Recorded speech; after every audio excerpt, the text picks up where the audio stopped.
नाज़रीन, वो भारत पाकिस्तान का पानी रोकने की धमकियां देता रहा, आज खुद प्यासा होने जा रहा है। चीन के पहाड़ों में बनने वाला वाटर बम भारत की ज़राअत, मईशत और सलामती पर क़यामत बनकर गिर सकता है। मोदी सरकार की चीखें अभी से आसमान तक सुनाई दे रही हैं।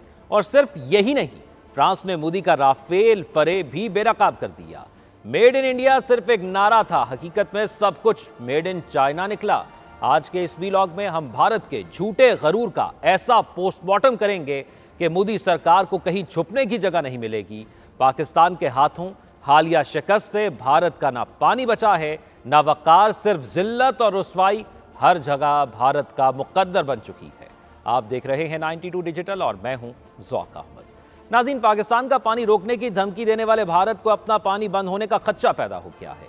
चीन के डैम मंसूबे ने भारत में खौफ की फजा पैदा कर दी है और भारतीय सियासतदान इस मंसूबे का पानी एटम बम करार दे रहे हैं। भारतीय रियासत अरुणाचल प्रदेश के वजीर आला ने चीन के ज़ेरे तामीर मेगा हाइड्रो पावर डैम को भारत के लिए पानी का एटम बम करार देते हुए खदशा जाहिर किया है कि अगर चीन ने अचानक पानी छोड़ दिया तो आसाम और अरुणाचल के कबायली इलाकों में तबाही मच जाएगी। भारतीय खबरसां इदारे को इंटरव्यू देते हुए पेमा खंडो ने चीन के 137 अरब डॉलर मालियत के यार्लिंग सांगपो डैम मंसूबे पर शदीद तशवीश का इजहार किया।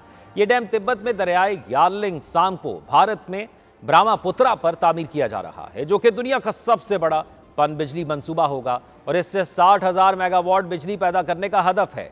सिंताज मुआहिदे को पैरों तले रोनने वाले भारत के सियासतदान का कहना था कि चीन ने पानी की बैनुल-अक़वामी तकसीम के मुआहिदे पर दस्तखत नहीं किए और यही भारत के लिए सबसे बड़ा मसला है। उन्होंने कहा कि अगर चीन ने पानी जखीरा करके अचानक छोड़ा तो आसाम और अरुणाचल प्रदेश के कबाइल, खास तौर पर आदि कबीला, बुरी तरह मुतासर होंगे। खंडू ने खदशा जाहिर किया कि इस डैम की वजह से ब्रह्मपुत्रा और सियांग दरियाओं का पानी काफ़ी हद तक खुश्क हो सकता है, जिससे आबी किल्लत पैदा होगी। उनकी जानिब से यह भी कहा गया कि भारत सिर्फ एहतजाज करके खामोश नहीं रह सकता, बल्कि इसे अपनी दिफाई हिकमत अमली बनानी होगी। इसीलिए अरुणाचल हुकूमत ने सियांग अपर मल्टी प्रेशर प्रोजेक्ट की तैयारी शुरू कर दी है, ताकि पानी की सिक्योरिटी को यकीनी बनाया जा सके। चीन का डैम और भारत की अंदरूनी कमजोरी, सवाल चीन पर नहीं, खुद भारत पर उठते हैं। तज्जियाकारों का कहना है कि भारत की असल कमजोरी यह है कि वो चीन जैसे हमसाया मुल्क के साथ तवाजुन बरकरार रखने की सलाहियत नहीं रखता। अरुणाचल प्रदेश, जिसे चीन जनूबी तिब्बत करार देता है, पहले ही तनाज़े का शिकार है और अब पानी जैसे हसास मामले में भारत की बेबसी नुमायां हो रही है। चीन का ये मंसूबा जहां खित्ते में तवानाई के मैदान में खुद कफालत की तरफ एक कदम है, वहीं भारत के लिए एक आईना भी है कि पाकिस्तान का पानी रोकने में नाकाम भारत ना सिर्फ अस्करी तौर पर पीछे है, बल्कि अपने आबी वसाइल के तहफ़्फ़ुज़ में भी मुकम्मल तौर पर नाकाम नजर आता है।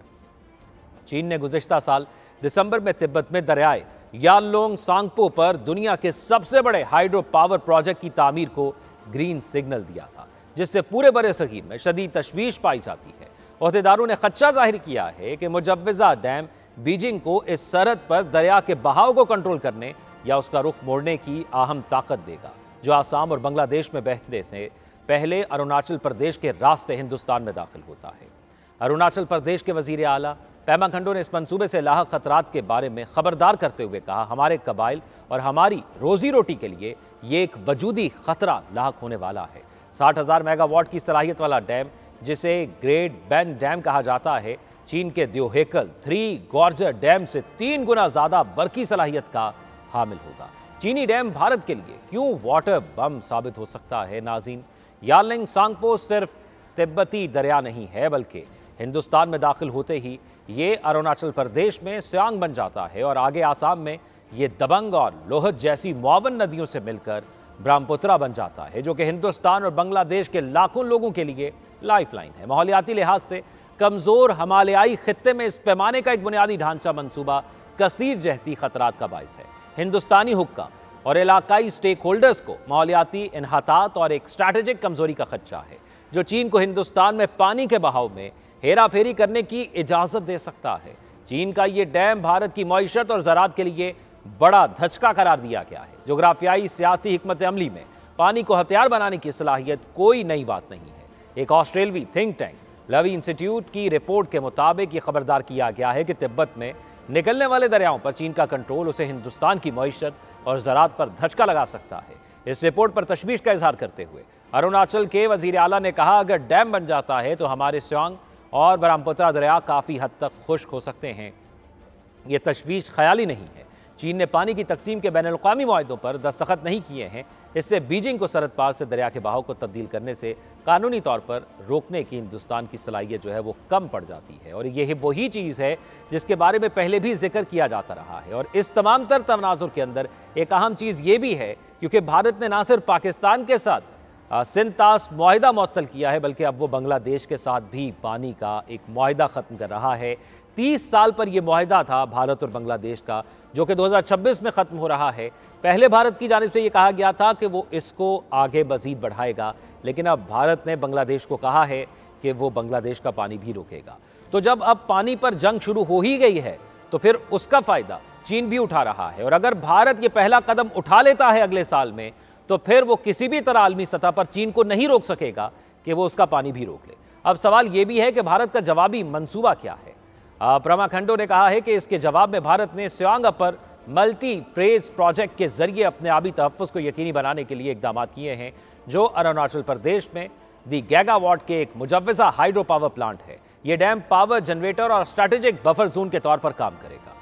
उनकी जानिब से यह भी कहा गया कि यह फैसला मरकजी हुकूमत के साथ वसी मुशावरत के बाद किया गया है। उन्होंने कहा कि अरुणाचल प्रदेश हुकूमत ने सियांग अपर मल्टी प्रेज प्रोजेक्ट के नाम से एक प्रोजेक्ट का तस्वुर किया है, जो एक दिफाई तरीक़ाकार से सामने आ सकता है और इस हवाले से मज़ीद पेशरफ भी हो सकती है। लेकिन आखिर जो बात हम बचपन से सुनते आ रहे हैं कि अगली जंग पानी पर होगी, हमें अब वो अमली तौर पर नज़र आ रही है। और वो अमली तौर पर उसका आगाज़ भारत की जानिब से ही किया गया है। पाकिस्तान अब भी कह रहा है कि सिंध-तास मुआहिदे को आप मुअत्तल नहीं कर सकते, और फिर इसके अंदर जब आलमी साल्स मौजूद हैं, यहाँ पर तो फिर आलमी सालसी है, वहाँ पर तो आलमी सालसी भी नहीं है भारत और चीन के दरमियान। लेकिन इस मुआहिदे को जहाँ पर वो अगर पाकिस्तान का पानी रोकता है तो पाकिस्तान एक तो अस्करी तौर पर उसको जवाब देगा, क्योंकि पाकिस्तान ये कह चुका है कि ये एक्ट ऑफ वॉर है, यानी हम इसको एक जंग तस्वुर करेंगे और अगर हमारा पानी रोका गया तो हम एक ज़रई मुल्क हैं, हम अपना हर हक महफूज रखते हैं कि हम इसका जवाब या तो ज़ोरे बाजू से देंगे,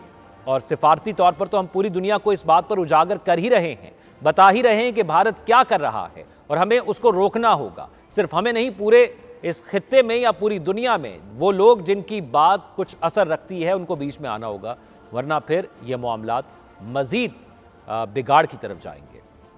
अब दूसरी जानिब फ्रांसीसी राफेल बनाने वाली कंपनी और भारत की हालिया चपकलिश की बात करते हैं। राफेल लड़ाका तैयारों की पाक फजाइया के हाथों तबाही, डसॉल्ट कंपनी की जानिब से भारतीय झूठ एक बार फिर बेनकाब।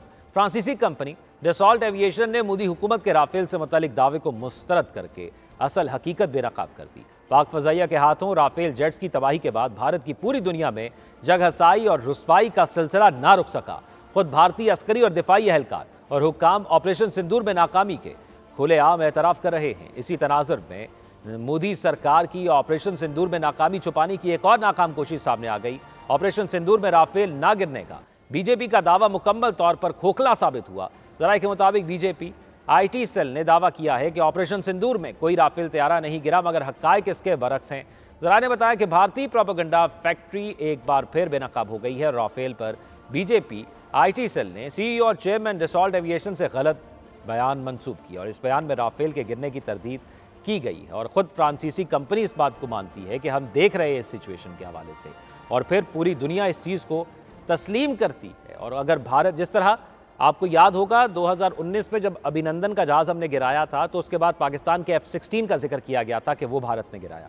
पाकिस्तान के पास जितने ऑन रिकॉर्ड F-16 थे, पाकिस्तान ने उनको एक सफ़ में खड़ा किया, एक वीडियो बनाई और जारी कर दी कि ये हमारे F-16 तो मुकम्मल हमारी बेस में मौजूद हैं। भारत को इतने दिन गुजर गए, 1 माह से ज़ायद का अरसा गुजर गया, अब तक भारत कोई इस तरह का कदम क्यों नहीं उठा सका? उसकी वजह यही है कि वो 6 मिसिंग तैयारों को कहाँ से पूरा करेगा। दूसरी जानिब मेड इन इंडिया का फरेब भी बेनकाब। मोदी सरकार का खुद कफालत का जवाब चीनी माहिरीन का मोहताज निकला। भारत की पैदावारी मईशत का मसनूई दावा दुनिया के सामने बेनकाब हो गया है। मोदी सरकार के बुलंदो बांग दावों का पोल खुल गया है। भारत और मोदी सरकार की जिल्लत और रुसवाई यही नहीं रुकी। मोदी सरकार के मन घड़त मेड इन इंडिया बयानिए की कली खुल गई।